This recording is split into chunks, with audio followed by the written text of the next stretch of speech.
अपने किरदार को मौसम से बचा कर रखना कि लौट कर फूल में वापस नहीं आती खुशबू।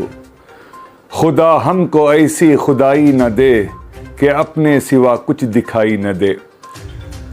कर्नाटका स्टेट पॉलिटिक्स में पर्टिकुलरली अगर माइनॉरिटीज की अगर हम बात करें तो जितने बड़े बड़े नेता आज बाहयात मौजूद हैं, जिसमें सीएम इब्राहिम के रहमान खान, रोशन बेग, इनके बाद की जो जनरेशन के जो लीडर्स हैं जैसे एन.ए. हारिस हो गए, जैसे तनवीर सेठ हो गए, यूटी खादर हो गए, और हमारे यंग एंड एनर्जेटिक शिवाजीनगर के एमएलए रिजवान अरशद हो गए, रहीम खान है बिदर से, तो कनीस फातिमा है गुलबर्गा से, इतने सारे हमारे नेता आज जो लेजिस्लेटिव असेंबली में रिप्रेजेंट करते हैं।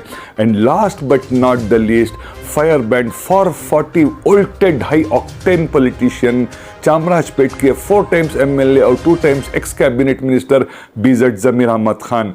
जब बात बीजेड ज़मीर अहमद खान की आती है तो उनके चाहने वाले कहते हैं कि ज़मीर अहमद एक नाम नहीं है बल्कि एक 24 कैरेट गोल्ड का एक ब्रांड है जो हॉट सेल होता है मार्केट में, और इनके चाहने वाले फैंस इनके खिलाफ किसी भी तरह की गुस्ताखी इनके सामने में कभी बर्दाश्त ही नहीं कर सकते।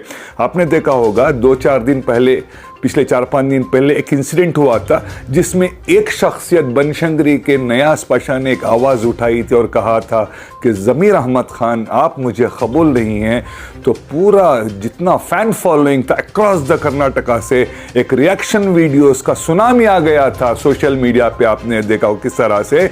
फिर उसके बाद कल जो हमने एक नई चीज़ देखी तो उलमाए इकराम की एंट्री इस चीज़ में देखी, इस मामले को रफा दफा ठंडा करने के लिए कि सब जो मुस्लिम कायदीन तमाम को एक साथ मिलकर जुड़कर चलना चाहिए, इस तरह का मानना है उलमाए इकराम का।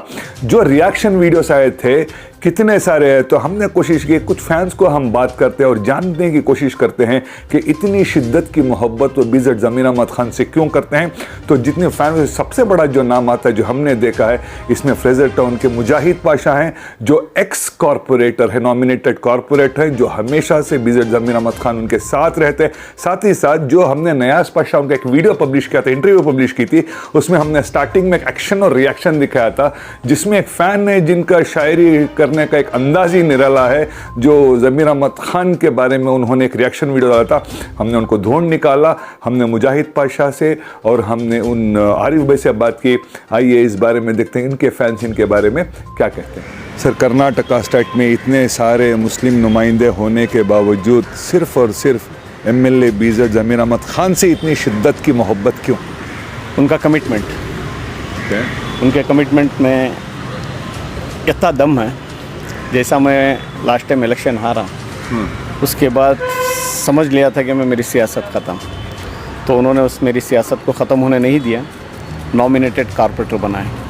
और सियासत के अंदर एक गॉडफादर का होना बहुत ज़रूरी है, तभी सियासत के अंदर आगे बढ़ सकते हैं। तो वही उस तरीके से ज़मीर अहमद खान साहब के पास जितने भी लोग आए हैं, तो उनको मैं ज़मीर अहमद खान साहब को इस पेड़ की मिसाल देना चाहता हूँ। ये बड़का पेड़ है, इसके अंदर कितने ढालियाँ लटक रहे हैं, देखो। जिसको चाहे उस ढाली के ऊपर लटक कर आगे बढ़ सकता है। तो इसी तरीके से मैं भी बड़ा हूँ। कर्नाटका में इतने सारे मुस्लिम लीडर्स हैं, जैसे सीएम इब्राहिम साहब, वारके रहमान खान, रोशन बेग हैं, इतने सारे एमएलए हैं। ज़मीर अहमद खान से इनसे कितना डिफरेंट लगता है आपको? मैं उसके बारे में कोई कमेंट्स पास करना नहीं चाहता। मेरे लीडर ज़मीर अहमद खान साहब हैं। ज़मीर अहमद खान साहब के बारे में आप पूछेंगे तो मैं यही बोलना चाहता हूं कि उनका कमिटमेंट वैसा है, और एक रूफ़ के नीचे तीनों चीज़, शोहरत मिल जाती है उनकी तरफ से, सियासत में आगे बढ़ने का रास्ता मिल जाता है, कुछ अगरचे किसी को कमाने की या कोई एक ज़रिया, भाई मैं एक बिज़नेस करता हूँ, मुझे इस बिज़नेस के अंदर आप कुछ मदद कीजिए, वो तीनों चीज़ें की सहूलत उनके एक रूफ़ के नीचे मिल जाती है।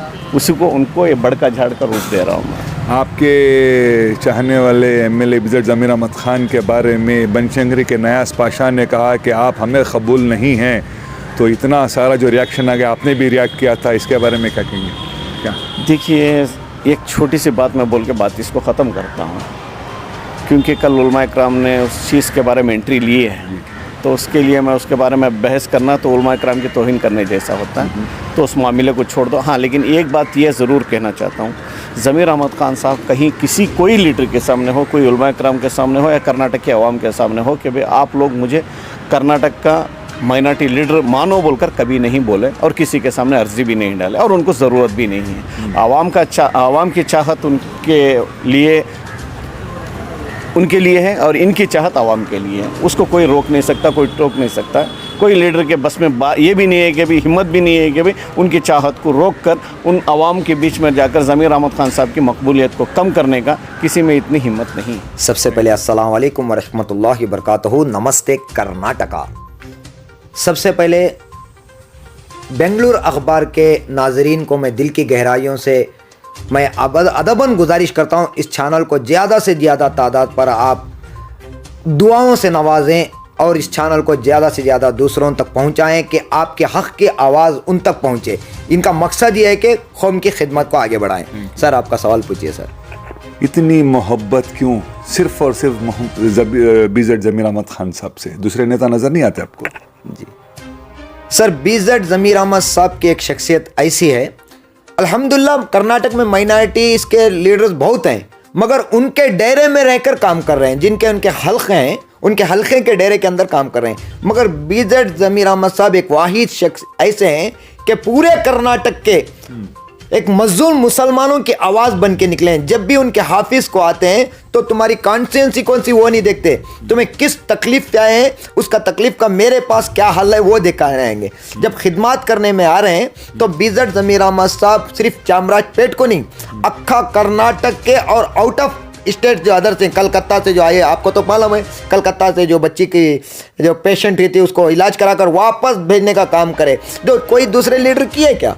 और अल्हम्दुलिल्लाह बीजेड ज़मीर अहमद साहब एक कर्नाटक में माइनॉरिटी का जो परसेंटेज दिया जाए जो लीडरों के वास्ते 100 में तकरीबन बीजेड ज़मीर अहमद साहब 80 से 90% वही चल जाएंगे। बीजेड ज़मीर अहमद साहब को शे जाएगा। अच्छा, तो आपने कुछ दिन पहले हमारा एक इंटरव्यू हुआ था बनशंकरी के नयाज पाशा साहब, उसका आपने एक वीडियो बना के अब्यूजिंग वीडियो डाला था। जिस लैंग्वेज का आपने इस्तेमाल किया है, क्या आपको या बीजेड ज़मीर अहमद खान की स्टेटस को महसूस करता है? जी बेशक, आपने सही सवाल फरमाए, मगर उस वक्त जो है एक जुनून सर पे चढ़ा हुआ था बीजेड ज़मीर अहमद साहब का, जो एक ताज हमारे सर पे था। क्यों बोले तो सैकड़ों गरीबों के रहनुमा, गरीबों के मसीहा बन के निकलने वाले कोई शख्स, कोई एक बुरा भला बोले तो हमारे को दिल पर बहुत गहरा असर पड़ा था। इस वजह से एक्शन का रिएक्शन, जब उन्होंने सवाल करे तो मैं उसका जवाब दिया। बीजेड ज़मीर अहमद साहब को क्या खिदमत करे पूछे, मैं उसका जवाब दिया। मगर मेरे लफ्ज़ में अगर वो है तो वो मेरा जुनून था। और दूसरी बात, मैं नयाज भाई से दरख्वास्त करता हूँ, सबसे पहले ज़मीर अहमद साहब के किरदार को आप पहचानें। एक शायरी से मैं उनको इस बोलना चाहता हूँ, सोने को अगर फर्क ना बोले तो घस के देखना पड़ेगा सर, सोने को अगर फर्क ना बोले तो घस के देखना पड़ेगा। बीजेड ज़मीर अहमद को फर्क ना बोले तो बीजेड ज़मीर अहमद के दिल में बस के देखना पड़ेगा सर। क्या बात है दोस्तों, बेंगलुरु अखबार का मानना यह है कि जितनी हमारी पॉपुलेशन उस हिसाब से आज हमारी लीडरशिप काम नहीं कर रही है, ये रियलिटी है, हमारी ख्वाहिश है और हम चाहते भी हैं कि जितने हमारे लीडर्स हैं अक्रॉस द पार्टी लाइन, अगर वो सियासी लीडर हों या समाजी लीडर हो या हमारे मजहबी लीडर्स, जितने कायद हैं इनको एक प्लेटफॉर्म में आना चाहिए। और आने के बाद हमारे जितने मसाइल हैं कौम को लेकर, जिस तरह का आज माहौल इस मुल्क में देख रहे हैं, इन मसाइल को हल करने की सबको मिलकर कोशिश करनी चाहिए। आप जुड़े रहे बेंगलुरु अखबार के साथ, सब्सक्राइब कीजिए, सपोर्ट कीजिए हमारी जर्नलिज्म को, दुआ कीजिए। मैं हूं आपके साथ Ashfaq Ahmed Siddiqui. Thank you so very much.